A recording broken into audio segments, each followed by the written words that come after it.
Teve volta pra cidade, teve morte, teve gente bebendo sangue, teve monstro fazendo joguinho. Eu acho que eu posso dizer que nesse episódio teve de tudo. Se você caiu aqui de paraquedas, seja muito bem-vindo. Aqui no canal toda segunda-feira a gente tem análise do episódio da semana de From, então já se inscreve antes de começar o vídeo para você não se esquecer. E o episódio começou exatamente onde terminou o terceiro, com a Tabitha saindo da ambulância e concluindo que eles realmente tinham entrado na cidade. O motorista da ambulância, por não conseguir sinal de rádio, continuou dirigindo e quando eles chegam na cidade, eles encontram uma mulher caída no chão. E eles são médicos, né, gente? Então eles não podem ignorar uma mulher caída no chão. A Tabitha tenta avisar pra eles que aquilo ali não é uma pessoa, mas óbvio que eles não acreditam, né? Quem acreditaria nisso? Então eles saem pra ajudar e o monstro que tava ali deitado no chão acaba com a raça dos dois na mesma hora. A policial que tava dentro também sai da ambulância e os monstros cercam ela. Enquanto isso, a Tabitha tá presa lá dentro da ambulância porque a policial, vendo que ela tava nervosa, prendeu ela. Logo, a Tabitha não consegue sair correndo. Mas o Jim logo chega na ambulância porque antes o filho dele tinha recebido uma ligação, supostamente do Thomas,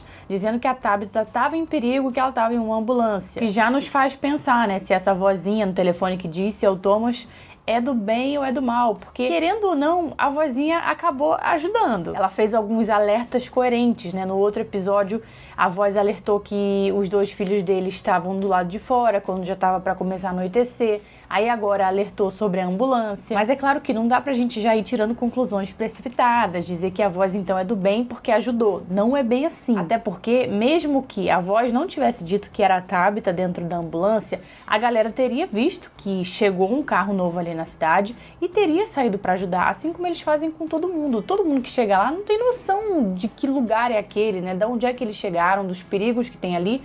Então eles sempre saem pra alertar as pessoas, né? Ou no mínimo gritam, corre pra cá, corre pra cá. Mesmo que não fosse o Jim saindo pra ajudar, porque ele não queria colocar a vida dele em risco ou a vida dos filhos, o Boyd, no mínimo, sairia pra ajudar e teria visto que era a Tabitha ali. E outra, a gente também não pode já ir concluindo que a voz é do bem, porque esse alerta pode ter tido uma outra intenção, né? Pode ter tido a intenção de fazer eles irem pro lado de fora, pra poder fazer essa emboscada que eles fizeram com o Randall. Quando eles veem que a Tabitha tá presa lá pelas algemas, o Boyd tem a ideia de ir dirigindo a ambulância pra ganhar tempo enquanto o Jim tenta tirar ela das algemas. Pra isso, o Randall vai pegar umas ferramentas dentro do ônibus e o Boyd fica lá procurando as chaves da ambulância. Quando o Randall volta com as ferramentas, ele é cercado por monstros. Então ele joga as ferramentas pro Boyd e o Boyd manda ele voltar pro ônibus correndo, mas ele começa a ver aqueles bichinhos, acho que são as cigarras, né? Que só ele vê, então ele cai no chão ali mesmo. O Boyd continua procurando as chaves e um dos monstros que tá atrás dele pergunta, tá procurando isso aqui? Com as chaves na mão. E aí ela fala, pode pegar, e a gente fica com o Randall, você não pode salvar todo mundo. Então ele pega as chaves, muito puto da vida, e vai. E gente, não tinha outra coisa a fazer, não tinha jeito, tinha que fazer isso. Eu sei que ele deixou o cara lá pra morrer, mas nesse caso não tinha outra alternativa. Além dele, ali dentro da ambulância, tinham outras 3 pessoas, ou seja,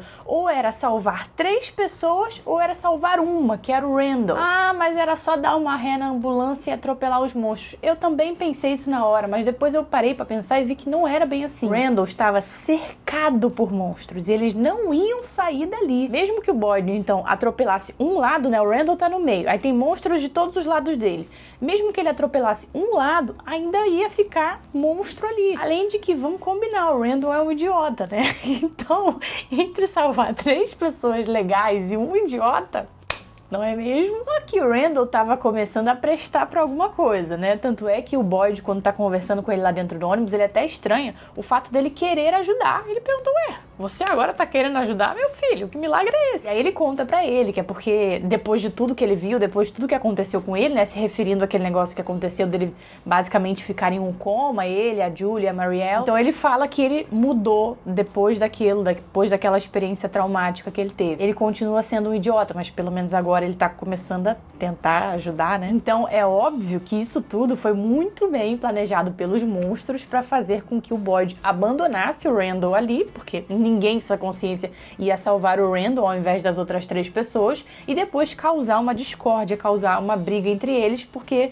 no final do episódio a gente viu que o Randall sobreviveu. O Boyd dirige em direção à casa da colônia e enquanto isso Jim consegue libertar a Tabitha com a ajuda das ferramentas. Então eles conseguem todos entrar na casa em segurança. Só que lá na Casa da Colônia o bagulho já tava doido, porque quem tinha ido naquela direção antes era a policial que estava sendo perseguida pelos monstros. Eles cercaram ela e ela começou a atirar pra tudo que é lado. E nessa, uma bala pegou naquela menina chata que tava na janela olhando. A Marielle tava lá, então ela fez tudo que podia, mas no final não conseguiu salvar a menina chata. Eu não me lembro o nome dessa menina e agora também não faz diferença nenhuma porque ela já rodou. Eu fiquei com muita raiva dela naquele episódio em que a Fátima tava vomitando e ela tava batendo na porta do banheiro. Então, essa daí pra mim já foi tarde. Agora, quando todo mundo da ambulância entra na Casa da Colônia, teve uma cena que me deu tanta raiva, gente.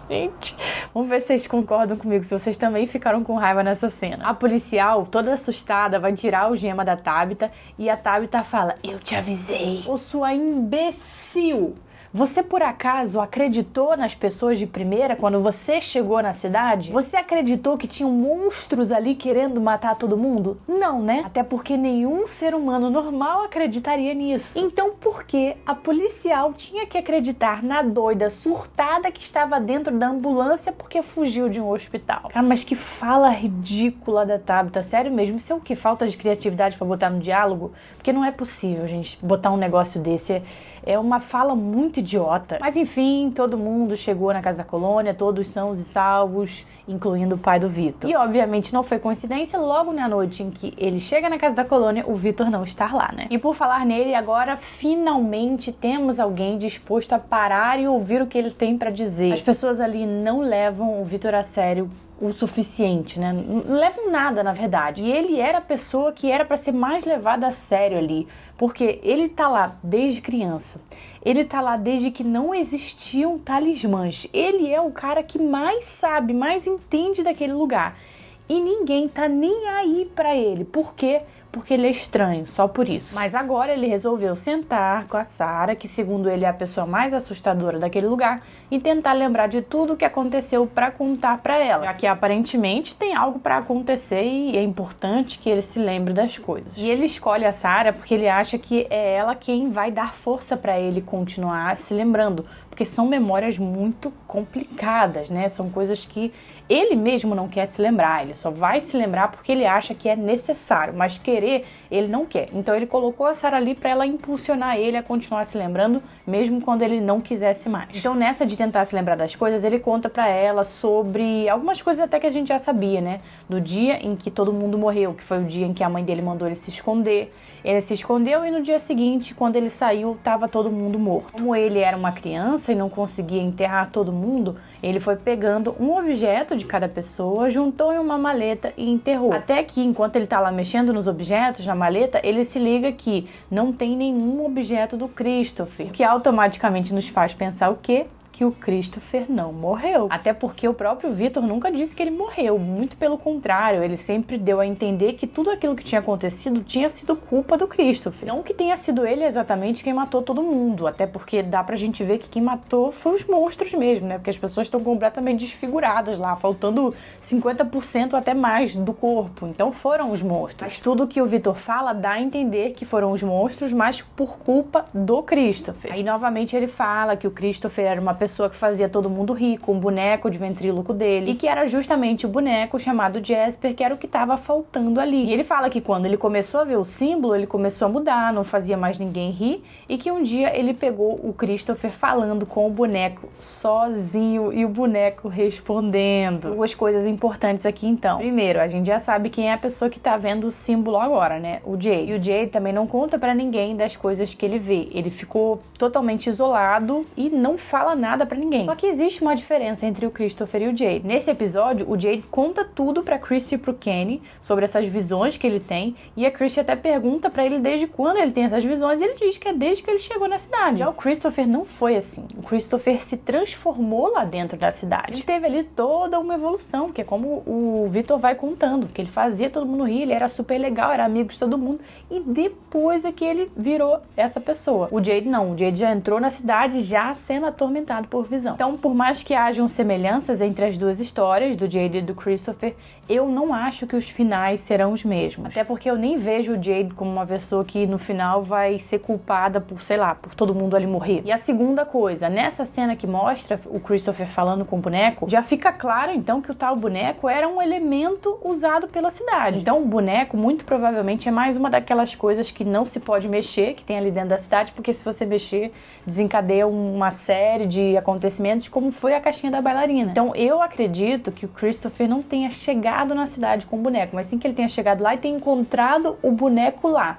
Aí ele começou a mexer no boneco e o boneco começou ali a trabalhar a cabeça dele. Esse boneco sumiu, né, como o Victor falou, mas eu acho que agora que ele voltou a mencionar o boneco, é bem capaz desse boneco aparecer de novo. Vamos aguardar. Agora, o que eu tô mais curiosa em relação a isso do Victor tá querendo se lembrar das coisas, né, de tudo que ele vai contar a partir daqui, é em relação à origem dos talismãs, porque lembra que ele falou que tá lá desde que não existiam talismãs. Ele até fala que toda noite todo mundo tinha que se esconder porque não tinha talismã. E ele ficou sozinho na cidade quando todo mundo morreu. Então a criação dos talismãs foi ali por esse período. Mas quem criou esses talismãs se só tinha o Victor ali? O Victor criança ainda por cima. Uma possível resposta para essa pergunta pode ser o menino de branco. O Victor menciona na conversa dele com a Sarah que o menino de branco foi o único amigo dele quando ele passou todos os anos sozinho na cidade. Como que uma criança sobreviveria sozinha naquela cidade por anos? Anos tendo que se esconder toda noite de monstros, precisando ir atrás de comida sozinho. A resposta tem que ser esse menino de branco. Só pode ter sido ele que ajudou o Victor. Até porque quando os anos se passaram e foram chegando mais pessoas na cidade,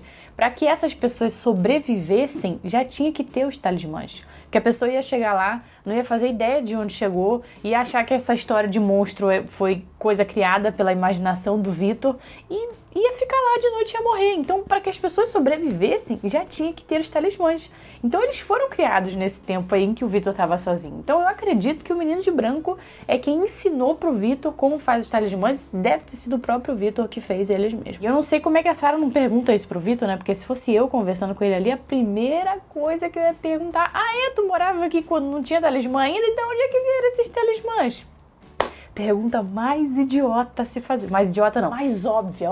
Essa é a palavra correta. Mas enfim, fazer o que? A galera dessa série não sabe conversar, né? Por falar em pessoas que não sabem conversar e não compartilham informações importantes, vamos falar da Fátima, nova vampira do pedaço. Tô zoando, tá, gente? Eu não acho que ela é uma vampira, não. Mas que ou ela tá virando um monstro, ou tá crescendo um monstro dentro dela. Isso é. A Fátima deu uma dedada no buraco da bala da menina chata e começou a lamber o sangue dela. Tenho certeza que essa cena deu nervoso em muita gente. E se ela realmente está desenvolvendo um monstro dentro dela, ela não vai ficar satisfeita só com um sanguinho, lambendo sanguinho, não. Até porque ela começou com vegetais podres. Agora ela já evoluiu pra sangue de pessoa morta. Daqui a pouco ela tá querendo comer a pessoa, gente. A pessoa morta. Eu tô aqui torcendo pra alguém pegar ela fazendo isso, ela dando uma bocada lá no corpo da menina, porque só assim pra ela compartilhar as informações, isso é algo, nossa, muito importante. Meu Deus, como isso é importante dela compartilhar com as pessoas. Eu compreendo que ela esteja com medo, né, de dizer isso e as pessoas ficarem olhando torto pra ela, ficarem com medo dela, as pessoas acharem que ela mesma é um monstro, quererem botar ela pra fora de casa. Eu sei que ela pode estar com esse medo, mas eu acho que no mínimo ela tinha que falar para o marido dela, que é o pai do bebê. Eu quero ver a Tilly, quando ela vê a Fátima lambendo sangue, falar também que isso é desejo de grávida, normal. Beber um sangue, coisa de grávida. Eu lambi a casca de ovo, lamber sangue de gente morta é 100% normal. Só falta ela mandar uma dessa, né? E ainda sobre isso de compartilhar informações, nós vimos que a Tabitha já chegou contando tudo o que aconteceu pro Jim. Mas será que ela vai contar tudo isso para todos os outros também? Eu acredito que sim, mas talvez não por livre e espontânea vontade. Eu acho que ela vai ser forçada a contar. E por quê? A Tabitha não chegou ali sozinha. Ela chegou com o pai do Victor e o pai do Victor não vai fingir que ele não conhece o filho dele depois de ficar a vida inteira sem olhar para a cara do garoto. E outra, a policial também chegou junto com eles lá e ela vai querer muitas explicações do que é aquele lugar.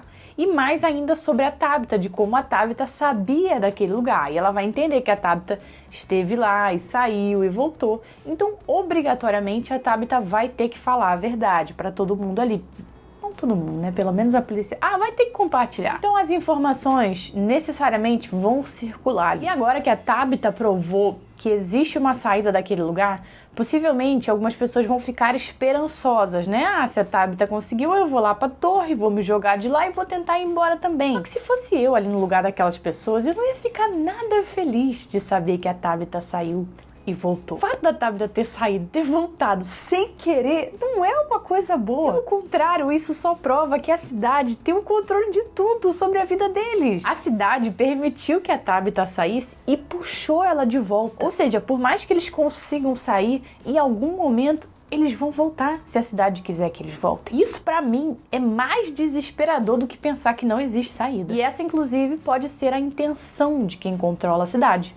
Mostrar que eles não têm controle sobre absolutamente nada. E antes de finalizar o vídeo, eu quero só dizer aqui que eu não mencionei ao longo do vídeo a visão do Elgin, porque eu acho que não tem nada pra gente falar sobre isso por enquanto. A mulher apareceu lá naquela visão pedindo ajuda pra ele, mas foi só isso que aconteceu. E a gente não tem nenhuma pista do que possa ser isso. Eu vejo que muita gente por aí acha que é a Fátima, né? Que a Fátima tá se transformando nesse monstro que o Elgin vê, que não é exatamente um monstro, né? É uma mulher, mas muito estranha. Enfim, as pessoas acham que é a Fátima, mas eu ainda não formulei nenhuma teoria em relação a isso. Eu tô esperando a série dar mais pistas e eu pretendo falar sobre isso quando a série der mais pistas mesmo. Mas se você já tiver alguma teoria formulada em relação a isso, compartilha ela com a gente aqui embaixo e não esquece de se inscrever aqui no canal para não perder o vídeo da semana que vem, tá bom?